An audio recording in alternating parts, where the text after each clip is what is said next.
Welcome to Toon Idea. Sarangpur नामक एक गांव में राघव नामक एक बूढ़ा घड़ीसाज एकांत जीवन व्यतीत करता था। उसकी दुकान हर आकार और साइज की जटिल घड़ियों से भरी हुई थी, जो गांव की धड़कन थी। उसके संग्रह में एक अनोखी घड़ी अलग से दिखाई देती थी। ये रहस्यमयी नक्काशी वाली एक प्राचीन, सुनहरी घड़ी थी। हालांकि ये घड़ी बिक्री के लिए नहीं थी। एक तूफानी शाम आरव नाम का एक छोटा लड़का दुकान में घुसा, भीगा हुआ और उत्सुक था। उसकी नज़र सुनहरी घड़ी पर पड़ी। उसकी जिज्ञासा को भांपते हुए राघव ने चेतावनी दी, यह कोई साधारण घड़ी नहीं है। इसमें समय बदलने की शक्ति है। आप जो चाहते हैं उसके बारे में सावधान रहें।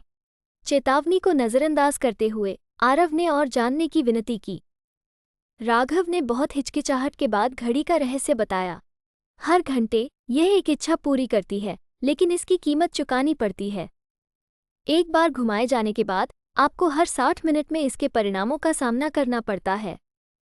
रोमांच के लिए उत्सुक आरव ने घड़ी घुमाई और एक इच्छा की।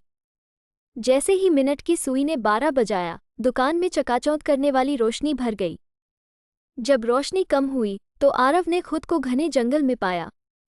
घड़ी ने फिर से घंटी बजाई और एक आवाज़ गूंजी, वापस लौटने के लिए छिपी हुई चाबी ढूंढो। घबराए हुए लेकिन दृढ़ निश्चयी आरव ने अपनी खोज शुरू की। हर गुजरते मिनट के साथ जंगल बदलता हुआ लग रहा था। पेड़ बदल रहे थे, रास्ते गायब हो रहे थे और अजीबोगरीब जीव छाया में दुबके हुए थे। घड़ी की हर टिक के साथ सस्पेंस बढ़ता जा रहा था।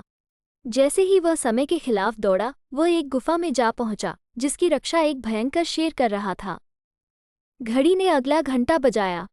आरव ने राघव की चेतावनी को याद करते हुए बहादुरी से शेर के पास पहुंचा। उसे आश्चर्य हुआ। शेर बोला, मेरी पहेली का जवाब दो और तुम जा सकते हो। सांस रोककर आरव ने सुना। चाबियां क्या हैं, लेकिन ताले नहीं खोल सकती?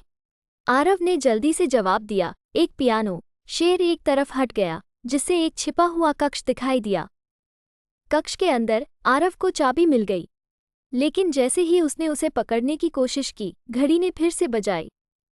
कक्ष ढहने लगा।